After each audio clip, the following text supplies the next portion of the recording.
好的，欢迎各位回来啊！回到我们刚才的中韩对抗赛。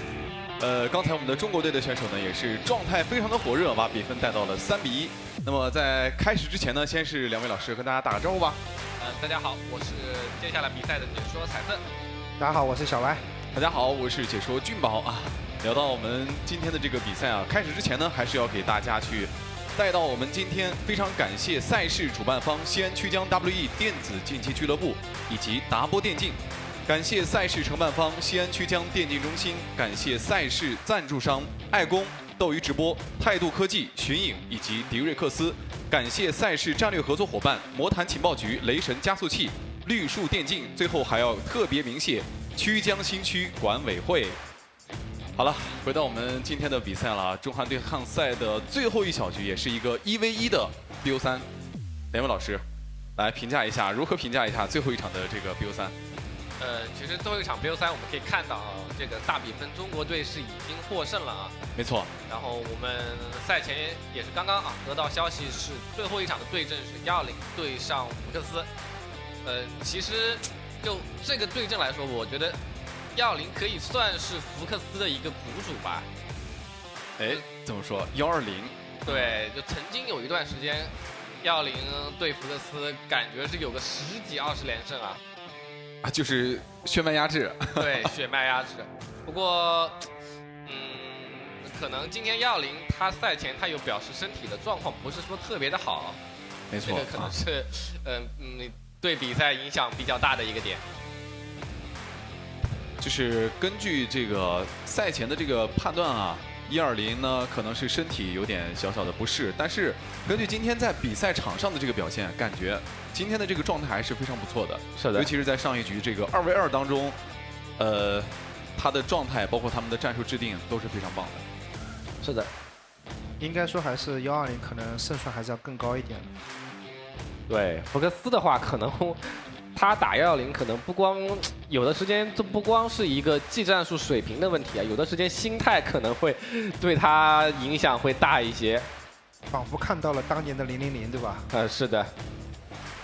福克斯也有一个外号啊，也就是中国友人啊，经常在比赛里面赢了很多韩国人，最后输给中国选手。我们还是可以期待一下的啊，看一看这一把到时候120跟福克斯能不能给我们带来一场精彩的对抗吧。因为兽人跟亡灵，我觉得在种族上来说，彩色你觉得是哪一边会更占点便宜啊？这个我也不是特别有发言权啊，但是我觉得兽族跟亡灵这个对抗，我个人认为是应该是魔兽比赛里面最精彩的对抗之一了，因为这两个族的对抗爆发力啊，然后打团的场面，我觉得都是特别好看的。动不动就杀英雄这种，对，双方而且都有能力杀对方英雄。是的，而且就是说，也不是说你亡灵就爆发很高，我兽人完全有各种控制能打你。当然，这几年，其实现在我觉得兽人打亡灵，亡灵的变化要比兽人大多了。对，亡灵以前都是蜘蛛，现在看不到蜘蛛了。对，现在小狗的加强对亡灵来说是一个很大的增强啊。哎，你觉得小狗哪个地方是加强让它变得特别厉害？攻速啊，攻速还有移速这两个点，就3本狂暴以后吗？对，就这两个点，就让这个兵种它变得，它本身1本就能出，让亡灵这个族它升科技，然后练级非常的丝滑，然后特别中期狂狗那一波也是特别强啊，能够可能把兽族压的都出不了门。对，我看现在兽族都很喜欢在家里面种水泥塔，然后防守反击。找机会找亡灵的可能一个巫妖的走位失误，然后秒巫妖来翻盘。对，对兽族来说，可能更多的是想能憋到高人口啊，人口越高的话，狗这种血少的单位它就比较难受。所以，而且很多时候兽人这个牛头3发出来以后都没等级，他对狗的威慑不够。是的，兽族肯定是想打到高等级的英雄啊，打到高人口。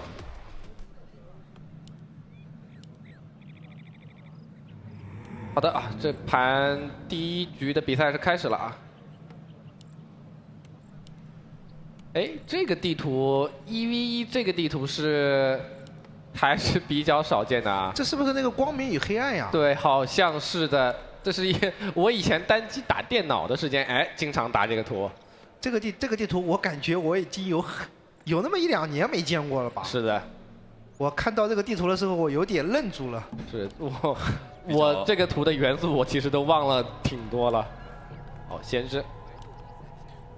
知对这个 DK 啊，这个地图有一个特点就是它的矿啊，在很多时候在它的后面有一片矿，就如果这个后面这个矿开出来以后就别人是很难去压制的。对，而且这个图好像两边它练级点虽然说是对称的，但是它的怪它是不一样。对，不一样的，光明和黑暗那边略有不同。这个地图确实，我感觉最近应该是没有什么比赛用过这个地图吧？没有的。真的是很长时间都没有用过这个地图了。如果大家对这个练级点可能都不是特别熟悉的话，我觉得对于亡灵来说会难受一点点，因为亡灵，你看这盘兽族是无兵营开局，他不需要练级啊。但是亡灵这边如果他要练级的话，他可能需要对于练级点有一个规划，他需要了解每组怪它是什么怪啊，等级怎么样，他都需要提前知道的。对，先来侦查一下。而且现在的亡灵跟以前不一样，以前都是 DK 陪什么剑圣，现在亡灵 DK 拼了命的练3级，理都不理你。反正我就要练级。先练门口一个311的小点。真的，这个地图已经没什么印象的点位啥的，很多时候都有点不确定了。好，先知过来陪一下。狗流练级的话，他尽量能够找一些中甲怪练，会练得比较快一点。先知去家里面骚扰对方的这个农民。150家里面也是提前变了兵塔，不过还是不够钱啊。农民被稍稍的干扰了一下，这边会影响一下自己的科技进度。哎，有一个狼被围住了。好的，围了一个狼的经。哎，这边先知是一个召唤新的狼，没有给 DK 吃到经验。现在的亡灵就是要坚决练级啊，不要被这个先知给影响了，该练就练，不要怕。对，别怕，顶着你练啊！顶着你练，因为你一个先知加2个狼能做的事情啊，就这样。特别是这种无兵营的开局啊，没有战斗力的，所以120一定要坚决的练级，不要犹豫。120目前练级的还是比较练的都是小点啊，等天黑狗多一点再开练大的。哇，这个2个穿刺怪还是有点输出的，小狗被打没血了，换了一波狗出来。啊，这个骚扰过程中啊，先知要注意一点走位。这个感觉这个怪有点厉害，有没有？有点，因为这个怪好像有4个怪。是的，而且它是2个狼加上2个穿刺怪，这个穿刺怪跟狼其实输出都是很高的，都是很高的。所以先把这个穿刺怪给练掉。S 强搏，先知想补刀难度还是很大的。兵太多了。好，再来2个新的狼。死亡骑士的血其实也被压了不少。这边亡灵还得练2个怪才能够升级啊，这个 DK。对，死亡骑士其实有个2级就没有那么担心了。是的，得有个光环。哎呦，这条狗，他想，喂，漂亮，哇，这个狗它是拿来勾引这个先知的走位啊。哎呀，这把福克斯开局输一半啊。是这一波，刚才 DK 其实一直有蓝，你看他一直没有 C，就是勾引一下这个先知，真的勾引成功了。而且我觉得就算是这样，就算120能 C 啊，他也是不会 C 的。对，他一个好的亡灵，他这个魔法很节约的，能不用就不用的。对，他肯定会留到最后时间，迫不得已了再 C。哎呦，是不是被补了一个怪啊？好像是被那个狼咬了一个怪，好像没有，应该是没有啊。先知14点经验应该是吃的骷髅。啊 ，DK 2级了。2级的 DK。接下来还是要大胆练级啊！这个先知啊，现在1级啊，没什么战斗力的。但是这个 DK 得稍微小心一下，先补一补血量。可能兽族这边小歪出来，你 DK 这个血量如果再出门的话，可能会被打死啊！没有 TP 的啊，小心一点。福克斯这把应该是先知小歪的一个3本毒龙打法。对，120这边会不会买一个献祭匕首？哇，这个小心啊！这边120还在往外走，千万不能说离家太远，然后被逮住啊！对，对方可能小歪配上待会儿来了飞龙啥的，有可能要欺负你一下。一旦练级你练太靠野外的点，这个 DK 有危险。哎，好，农民看见了这个侦查做得很及时，看见小歪，那这里心里应该是有一个准备的。对，而且对方已经升3本了。哦，福克斯这边失误了，怎么少一个农民踩钱啊？4农民踩钱，少一个对兽人太影响了。哎呦，难道这就是血脉压制吗？那福克斯什么时间能够发现呢？这影响非常大哈。这个影响致命的，我觉得。对，特别是你这种单矿的兽族啊，发现了。略有影响吧，可能没有刚刚那本 TP 的影响那么大。是的。现在不过这把福克斯其实对120的练级啊做的蛮好的限制。不过飞龙这个兵种大家都知道啊，这个兵种真的只能打顺势局。主要这个地方120看见对手的小白以后，他 DK 就干脆不练了。哎，我知道你要干嘛，我就不练级了。对，安全第一啊。不过这个时候的飞龙啊是真的强，因为亡灵没什么好办法拿飞龙。这边先杀一条小狗，这波对亡灵来说也稍微能接受啊。你强势期过来就杀一条狗，对于亡灵无所谓。对，我真无所谓。我等会儿等自己天鬼出一出，然后3本升好，我也不怕你的飞龙。可能啊，这个福克斯家里面又得出这个蝙蝠了。哎呦，这波120冲出来了，有点冲动吧，兄弟。天鬼还是凶啊！对你一个妖术了，你一个天鬼的时间直接被变，这天鬼直接死了，有点亏，有点亏。福克斯的这套毒龙打法还是蛮厉害的，他用这套打法还赢过 Happy 很多次。对，因为这个打法其他的好像选手用的很少。对，现在除了他，其他人都不这么打，都是什么剑圣啊，或者说剑圣小白牛头打法。对。看一下这边链中间掉什么宝物。120打飞龙这个打法一定要小心，对方可能在3本完成以后，可能要偷一片矿啥的。这玩意儿开矿太快了。对，飞龙的话，它具备一个跑家能力，120也要稍微提防一手。对，要提防一手，因为飞龙很有可能就待会儿，因为你要是单矿毒飞龙想要打死120，我觉得蛮难的。但是2矿毒飞龙那就非常厉害了。是的，打了一个小蓝牌。正面操作来说，120肯定是不虚的，就怕被偷袭啊。我觉得这种局，福克斯一定是要想办法开一片矿的。而且这个图它可以开到后面去，那个矿很安全。很安全。现在就看福克斯这个3本好了以后，他毒龙升级好了吗？已经升好了。你看这个野怪被毒了，已经升好了。这个时候呢，他练级效率是非常高的。就看福克斯什么时候开矿了。哎，好像福克斯开矿还是选择的是陆地，就不是去后面。这个矿的话，相对来说比较危险，比较危险一点点。一位玩家的部队正遭到攻击。不过飞龙练级效率确实给力，这个练级效率，亡灵真的没法比。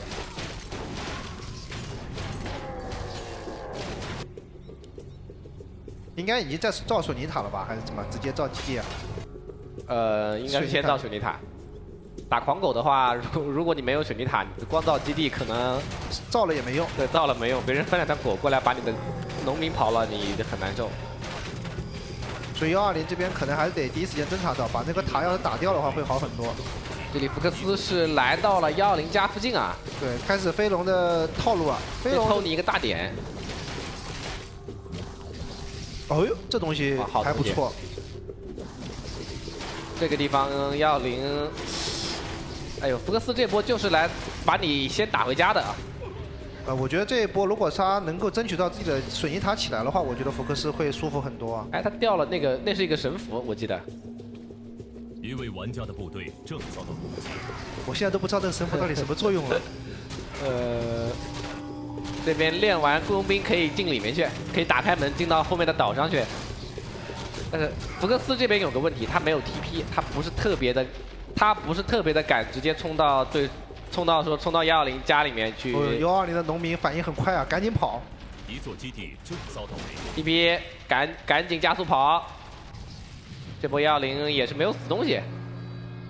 应该说福克斯是很担心啊，跑得很快，很谨慎。哎，120的眼睛把福克斯的分矿看的是一清二楚。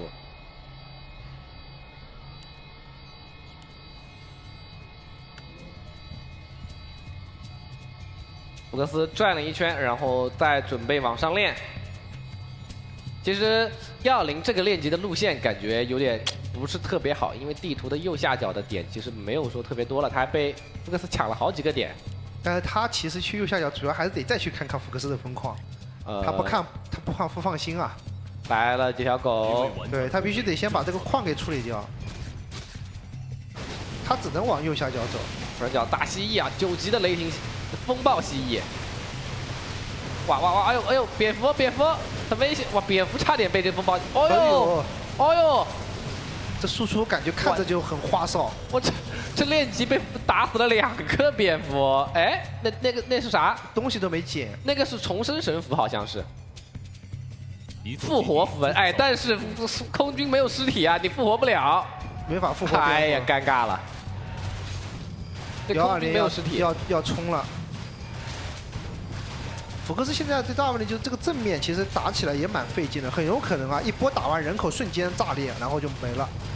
还是得看这波蝙蝠的数量。如果蝙蝠能够迅速的清掉对手的空军，那还好。但他蝙蝠被野怪打死2个还是很伤的。哎呦，这普攻没进地洞，那个地洞里面哎也没有钻人啊。120打得好凶啊，疯狂压制。这波要打了。现在这个飞龙跟蝙蝠啊都躲起来了，很虚啊。福克斯不太敢上。120这边还没有破人口啊。福克斯虽然说破了人口，但是他出的这几个蝙蝠，他也对于他正面来说，可能你54人口跟50人口的差别还真不是特别大，不是特别大，没什么用。而且他现在还卡人口了，3发的是炼金。这盘这2个光环还挺不错的。这2光环，说实话，真的是目前看起来可能看看能不能发挥点作用吧。东西是好东西。有个女王，哦呦，3光环，又加了一个 DK 光环，但是不会被堵在里面了吧？120，哇，120没有发现啊，还好没发现。如果说120这波发现了，福克斯有可能在里面出不来了。特别是先知小歪可能就出来了。是，赶快跑！这个小歪跑得非常快啊，牛头光环加上 DK 光环。说实话，这装备确实是蛮理想的，光环3个光环是很好。那就是不知道这边的部队能不能打得过啊？福克斯现在只有一种可能性，就是一波要把120打爆才行，否则怎么也打不赢的。这里福克斯应该是加速，他操作失误了啊！这个加速可能贴药的时间点错了。蝙蝠往前冲，nova了一下。这蝙蝠哎 ，DK 要小心啊！哎 ，DK 要被 DK 会不会被秒？哎呦，DK 被秒了。毒龙的输出真的是高啊！刚才蝙蝠是把毁灭赶走了，毁灭没赶回来。对，哎，但这一波反手杀小歪，暗影猎兽也很危险。哎呦，感觉上去这个一波没法继续追了，没法追了。如果我们把这个巫妖也干掉的话就好了。120得去买 DK。刚才是蝙蝠直接把120所有的空军都吓走了 ，DK 一个人被变羊变到后面，而且是被变了2次。是的，然后被活活打死了。这波 DK 买活是没有蓝的，不能打。看看福克斯这里有可能要上岛吗？上去开门，那个门是可以 A 掉的。但120可能会继续追着对方。福克斯继续练级。这飞龙练级效率真的是非常快。120这里抓过来，但是福克斯已经练完了。这天鬼别上！哎呦，直接被撞死。其实刚才好像直接能 A 死的啊。我觉得这个蝙蝠啊属于白给的。哎呦，又被秒了一个。哎呀，我觉得兽人有些时候真的要想办法秒英雄，否则就常规打是真不行。炼金，蝙蝠往前撞，炼金是真的很脆。哎，一把电关键还是不能奶。炼金直接被放倒了。但是兽族这边有个问题，就是他的英雄很弱，对他地面的英雄有点站不住。120这边感觉空一打不过了，飞龙无敌了。是的，这飞龙无敌了。恭喜福克斯先下一城啊！这盘的飞龙威力真的是很强。没错。福克斯的这套毒飞龙打法还是非常的有特色的，只有他用啊，其他的兽族他都不爱用。可能还有一种情况是用不好，他用的好。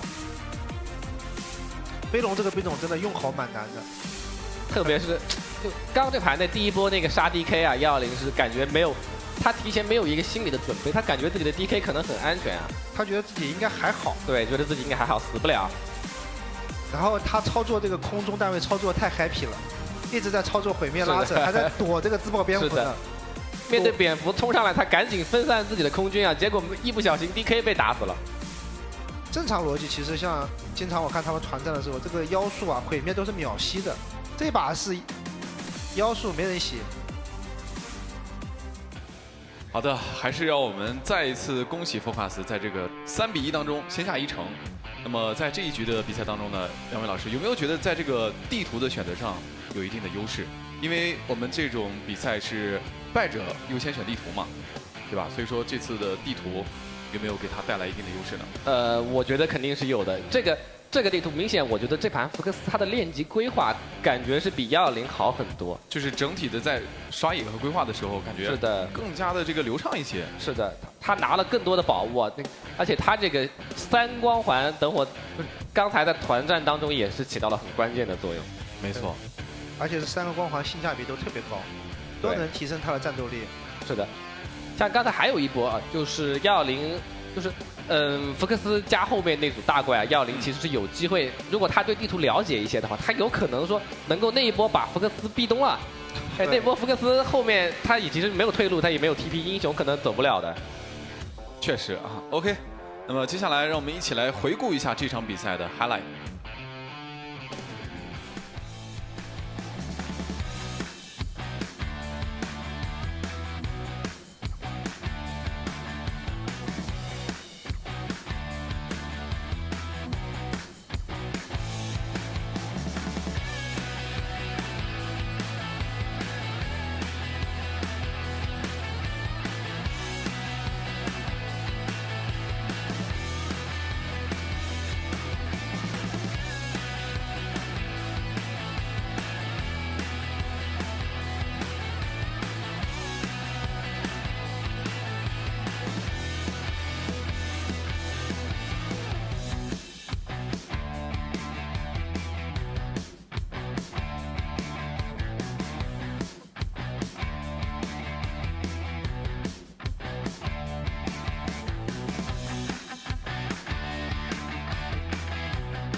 欣赏完刚才的精彩回放之后呢，战斗还在继续啊，我们继续回到今天的第2个小局。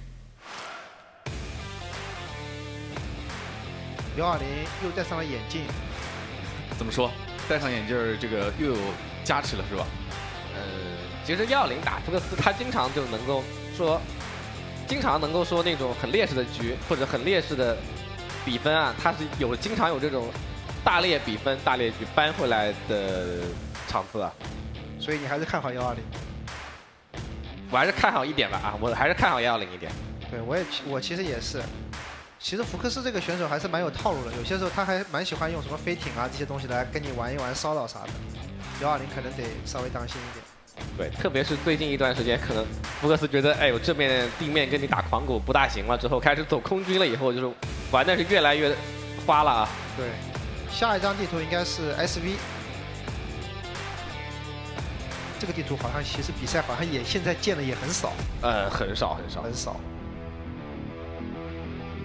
这个图，最早它是一张兽族的比较优势的一张图，但是它现在经过了一系列的改动以后，可能最近或者后面一段时间的比赛，它有可能会重返职业赛场。这个地图可能要回来。对，这个地图以前也是，这个地图理论上应该是120选的吧？是的。这个图以前就 SV 的话，它以前是怎么样？它以前是天黑了，兽族可以去泡泉水。对。但是现在泉水它新增了一个怪啊，它不会睡觉了，你没法去泡泉水了。而且那个以前我记得那边有一条龙，现在好像是有2个石头人一样的东西。是的，石头人傀儡。对，现在有点变化了。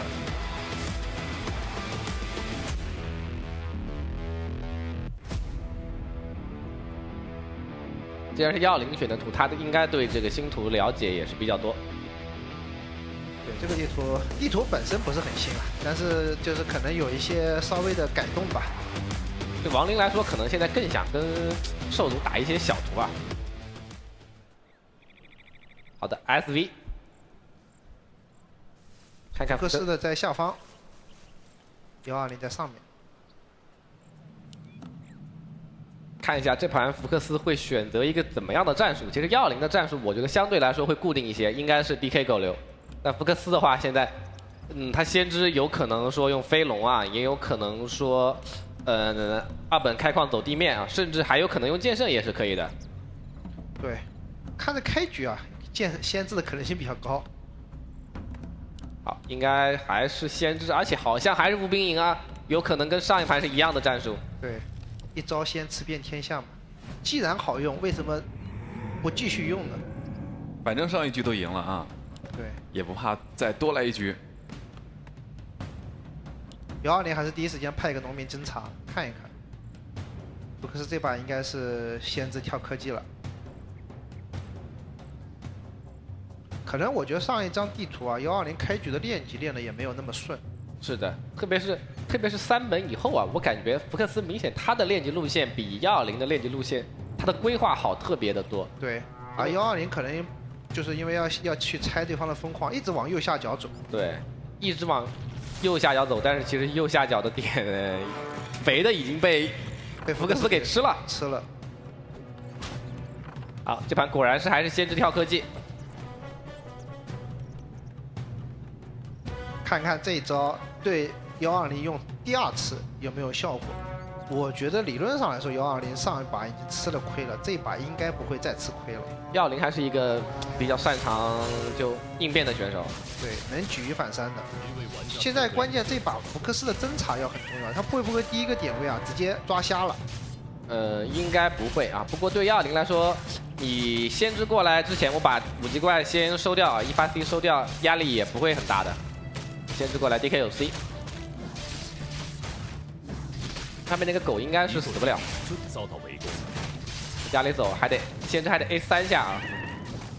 哎，干嘛呢？哎呀，你这个工作太努力了，工作太积极了，有些时候还是可以偷懒的。不过这个练级练的还是比较舒服的啊，还差一个小单位就可以升2级了。遭到攻击，家里面的双线农民是差一点点被咬死，还好没死。因为这边120的那个他其实是有个探路农民，应该是被芬朗已经被咬死了。现在120不能说再死农民了，没替补了。现在120应该还是要继续先到2级。对，先收一个小怪，或者说找机会你把你狼打残血，直接一发 C 把狼带走也可以。现在先知还得尽最大努力啊，对这个 DK 给压力。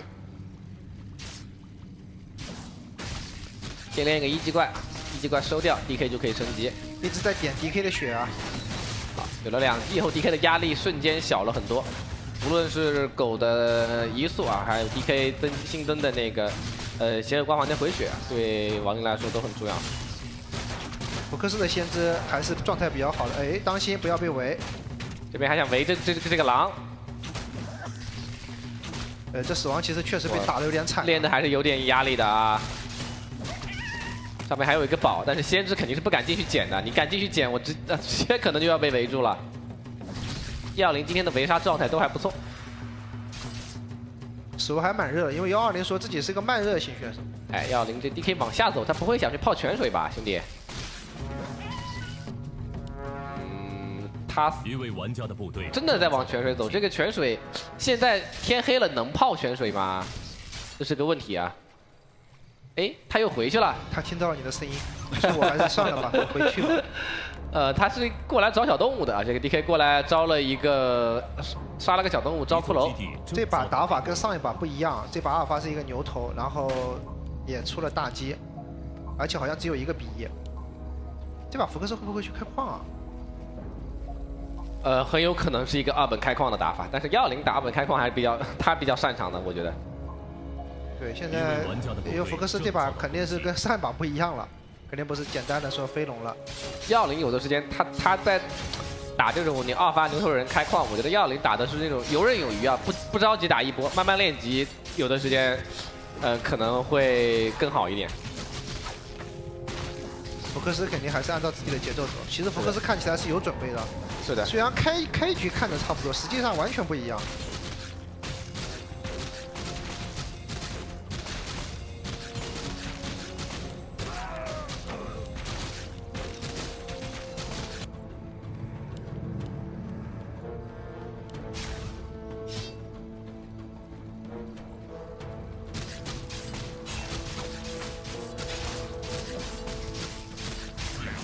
好 ，DK 还是升到了3级，限制因为玩家的部队尽力了正遭到但是没用攻击。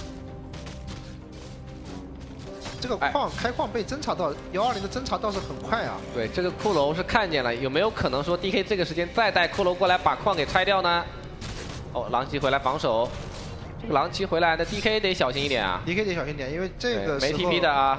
死亡其实招不住这几个大级的独挡。死亡其实犹豫啊，很犹豫啊，看见狼骑就不敢上了，有点害怕。有点害怕。这个确实你是哎哎，练到卡位3级，在卡位想杀 DK，哎呦，有巫妖给就还好网没有网出来，但是反手一发 NC，先这边虚了 DK 这边有立许有血瓶的，哎哎呀呀，躲了一发踩，这边踩没有，网的时间有点短，狼骑要小心，哎呀，这一波地板没踩到呀，但踩到了其实也比较难杀，我感比较难杀，觉。没有输出，是的，现在没有输出。这一波120很赚，杀了一个狼骑，然后把先知打没血了 ，DK 还有一发 C， 甚至有可能再把这个大 G 杀掉。甚至可以去拆这个矿都可以。看看能不能因为玩家的部队正遭到攻击。又踩了一脚，能围住吗？如果围不住的话，你这脚踩的也不是很有营养啊。给你点希望。狼骑过来杀一条狗啊，这个狗应该是要死了 ，DK 也没蓝了，救不上。算了，我觉得120得走，巫妖抓紧时间走吧，这没办法了，狼骑一来就得乖乖的走。哎，抹一个药膏，这个狗还刨了一个药膏啊，这药膏值100块钱啊，是药膏加小净化。对，全部都在。这个时候死亡其实可能得稍微等一等，等个3本吧。哎呀，这狗肯定也没了。没事啊，他刨了100块药膏，值了。待会儿就看会不会像彩色说的那样，120慢慢悠悠的练级，然后再压制。福克斯可能得开出分矿以后得爆兵。哦，福克斯开了矿以后转双 BE， 似乎还是要走一个飞龙。现在这个时候 DK 出门，巫妖这个球应该带上了吧？带上这个球了吧？带上在 DK 身上啊，在 DK 身上，在 DK 身上，这球已经有了以后，亡灵战斗力腰杆立马就硬了呀。亡灵可能会先压一下中间的2个点，2个商店压一下，对吧？这2个商店的来2个大宝。哦，这边盒子的位置要小心啊。福克斯这里还是想打的。福克斯这把因为开2矿，他就想换兵了。时间先优先攻击一下亡灵的车子。现在福克斯其实更多的就是靠步兵来打。对，趁你现在还不能飞毁灭啊，先打你一顿。好，狼骑兵一个倒下。120想练商店练不到啊。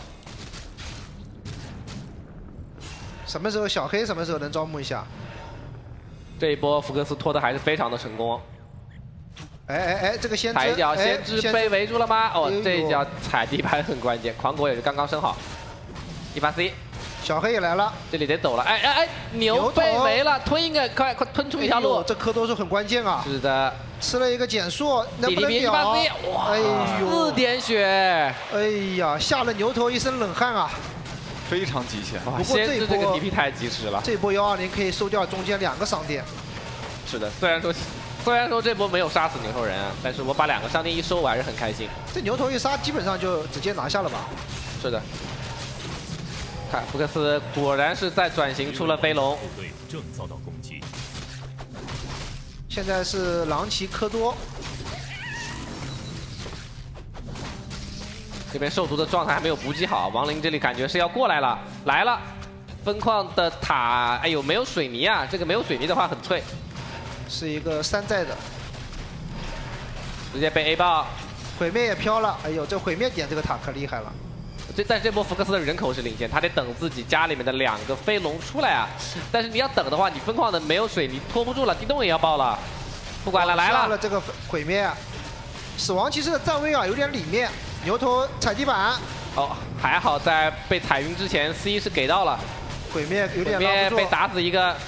福克斯现在有2个飞龙，他是在兵里面还没有出来。好，现在这个牛没有蓝了，想杀这个小黑也没有蓝，小黑很危险。牛一个电了一下，牛往上跑掉了。现在亡灵是没有盒子，盒子才刚刚到。哎呦，小黑倒了。120现在很慌啊，因为为什么？因为兽人现在就用兵跟你换。120是没有这个资本跟他换的。哦，又被点死了一个毁灭，这边对空，先知能不能围住？啊，很可惜没有围住。没有围住。哎呦，哦，刚起飞的毁灭又死了，那这边飞龙无敌。是的。现在就是120，就是不敢跟对方换了，因为福克斯是有钱的，无所谓。这个时候就是跟你打一个换。120这边只剩下2个光杆司令了，很难受啊。这个时候你狗来也没用。那能不能说憋一发 NC 出来，把这个先知直接秒杀掉？哎呦，吃了一本群博，干掉了一个飞龙。其实这个时候这个先知啊也没那么关键，核心这个牛头你搞不死啊，这牛头就团队核心了。对，而且现在对于亡灵来说有个很大的问题，就是他的对空力量非常的有限。现在把球给到 DK 了，让 DK 来对空。给到 DK 说明形势不乐观啊。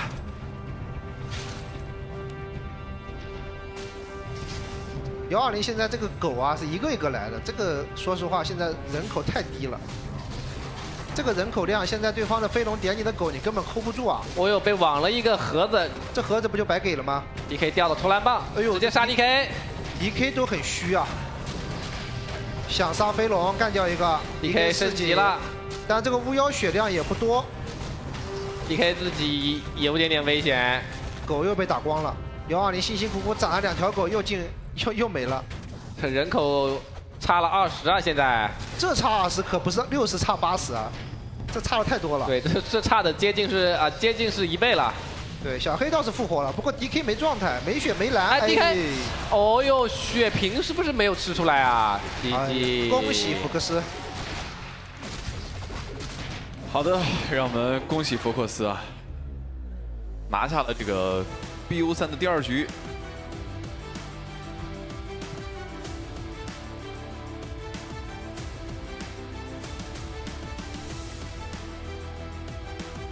那在这次这个中韩对抗赛当中呢，也是中国队3比2，韩国队的。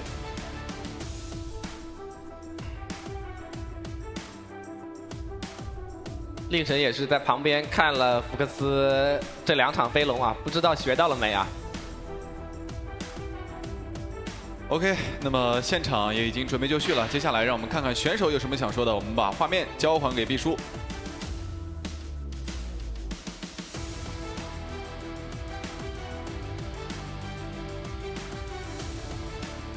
好的，让我们恭喜中国战队，最后是以3比2，力克韩国战队，拿到了这场中韩对抗赛的最终的胜利。让我们再次用热烈的掌声，有请我们的8位队员来到舞台中间。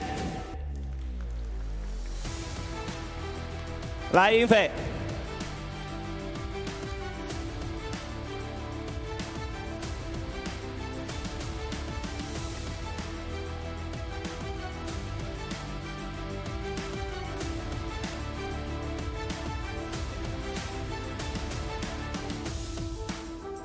来 ，Fly， 他们俩还在很激烈的讨论刚才那一局啊。好的，我们首先采访一下我们的亚军队伍啊。最后的比分打成3比2，那其实第一场4v4是一个蛮关键的这样一个分数，所以想問一下，就是對第一場4v4，莫文覺得中國隊強在什麼地方？他們是怎麼輸的？ 첫 창에서 봤을 때 4대 4인데 4대 4 왜 졌는지 한번 말씀해 주시겠어요? 중국 팀이 4대 4 경험이 많고 저희가 좀 부족했기 때문에 저희가 맵에 대한 이해도 부족했었고요. 그래서 패배한 것 같습니다. 首先4v4输的一点在于，我们4v4练的也比较少，然后再加上这版本的理解可能跟对面比的话差一些，所以会输这样子。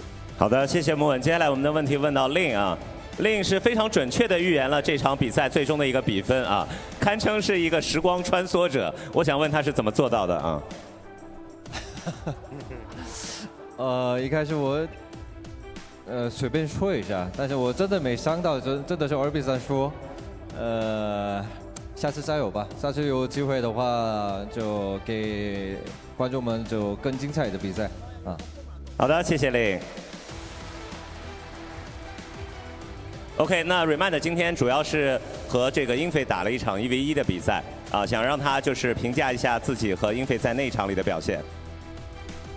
지금 임팩트랑 1대1 경기를 하셨는데 거기에 대해서 평가 좀 부탁드립니다. 이 선수한테. 일단 단판인 줄 알아서 제가 첫 판 이겼을 때, 그러니까 이기고 엄청 좋아했었는데 뻘쭘하고요. 예. 그리고 두 번째 맵에선 좀 제가 맵 이해가 부족했던 것 같고 마지막 경기도 좀 아쉽게 진 것 같아서 조금 아쉽습니다. 네. 本来是想的是 BO1，我第一把胜利以为很开心，刚才在后台跟裁判说的时候，对，是 BO3，然后第二把的输可能是他对这个地图的理解有点差，第三把的话是属于有点可惜了，就这样。 OK， 最后问一下 Focus 啊，今天在最后的一个1v1的 BO3比赛里面是2比0击败了这个120，想问他赛前有想到吗？今天发挥的这么好，原因是什么呢？ 마지막 경기 220 선수랑 하셨는데 2대 0으로 이겼잖아요. 거기에 대해서 한번 말씀 부탁드립니다. 일단은 맵들이 이번에 새로 추가된 맵들에서 하게 돼가지고 조금 이얼링 선수가 연고가 좀 덜 돼서 이길 수 있지 않았나. 最后一把赢，我想的是这2把地图都是最新的地图，有可能120选手的话对这2个地图不熟悉，所以反而我赢了这场比赛。好的，谢谢 Focus。接下来我们采访一下我们的冠军战队，就是中国队啊。首先采访一下我们的队长 Sky。 今天是不仅是运筹帷幄，还亲自操刀了一把4v4啊，有着和昨天这个截然不同的表现啊。我觉得你今天表现非常棒。那你可以说一下4v4咱们为什么感觉好像优势非常大的样子啊？首先我其实昨天就在想躺赢这个事儿，我就在想今天能不能躺赢一下，结果4v4拿完之后，后面就跟着就躺赢了。 而且我也发现了一个重要的事情，就是昨天不该把 Fly 放过去。其实 Fly 还是很有战斗力，是吧 ？Fly 很有战斗力，而且 Fly 今天4v4的时候给我们制定了一系列战术，制定得很好，看得出来 Fly 4v4里面是深有研究呀。对待会儿轮到他的时候好好问一下。接下来问一下英菲啊，今天其实很关键的一分就是1v1的那一场。 拿到了一个2比0的领先之后，可以说后面的比赛大家打起来会比较有底气、有信心啊。这个 BO3是怎么样拿下的？这个 BO3的话，其实我觉得我打的还是有点问题的，主要是 Revand 应该是最近也是打的没有那么多，所以比较侥幸吧，运气比较好。我觉得最关键的一分还是第一盘，盖哥带我们赢的4v4这一盘。感觉英菲也成长了啊！好，接下来问一下菲菲啊。虽然刚才英菲把4v4的功劳给到了盖哥身上，但是盖哥在台下跟我交流的时候，他说4v4主要是菲菲给支的招，是不是平常4v4研究的比较多啊？就是作为一个多人运动爱好者，平时我就很喜欢玩2v2、4v4、6v6这些。当然最重要的还是就是今天的话，就每一个队友都发挥得非常出色，就大家基本上就把我们赛前制定的策略，每个人的一些任务都完成得非常好。对，这是我们获胜的关键。就是你平常打4v4可能还要带一些水友或者水平没有你这么高的人，今天这个手底下的队友打手比平时要厉害很多，都很强，而且的话就是大家都基本上。像我们相当于是左右两路，然后都是开花了的。对，120打得也很好，特别厉害。其实120是我们的主力。对，就120其实是我们4v4的主力，你知道吗？那个冰龙一出，一路这个就 A 过去了。好，最后我们来把话筒给到120啊。虽然在和福克斯的这个solo 里面是输掉了，但是其实你拿到了4v4的这一分，有你参与。然后那一场和菲菲的2v2其实也是拿到1分，总体表现还是非常不错的。而且我知道你好像今天身体状况不是一个最佳的状态，是这样吗？主要是这边一直下雨啊，我容易受凉，所以就有点发热。你看你边上那个，就好像下雨对他没有什么影响，所以平常要多做运动。对啊，好，点评一下自己。点评一下自己今天就是这几场打下来的感受吧，分享一下。其实今天我打的没什么亮点吧，主要还是靠 Fly， 我觉得 Fly 可以说是我们的团队大脑，无论是4v4还是2v2都是他指挥的，他制定的战术，所以今天我觉得功劳有他的一半吧。好的，再次把掌声送给两支队伍。接下来就是我们中韩对抗的颁奖仪式。让我们掌声有请西安曲江 WE 电子竞技俱乐部创始人裴乐先生为两队颁奖。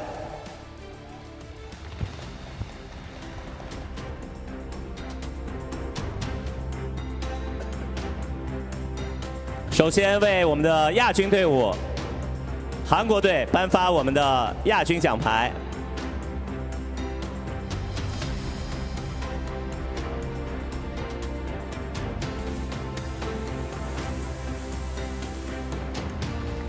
好，接下来依然是裴乐先生为我们的冠军队伍中国队颁发冠军奖牌。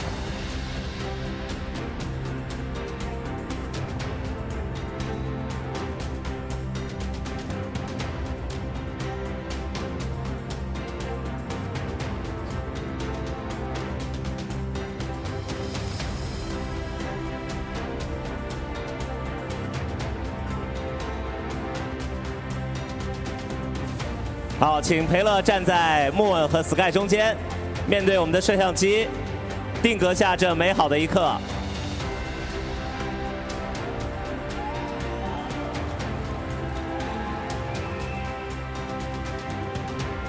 好的，谢谢裴乐先生，请入席观礼。也感谢魔兽让我们相遇，10年之期你我共同见证。同时感谢台上的8位选手给我们带来的视觉盛宴。现在让我们稍事休息，之后会有精彩的元老3v3的表演赛，我们一会儿见。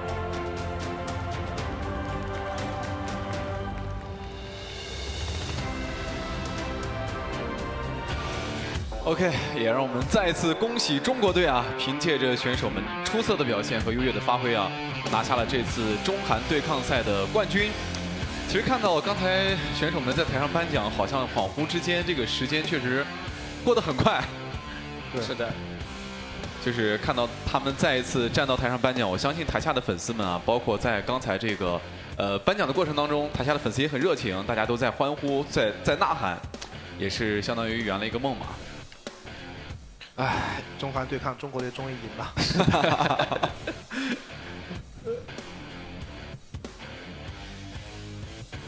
好的，那其实看完了今天的这个中韩对抗赛呢，接下来还会有更加精彩的比赛，就是在接下来我们会有一场3v3的一个对抗啊，观众们可以稍微的期待一下。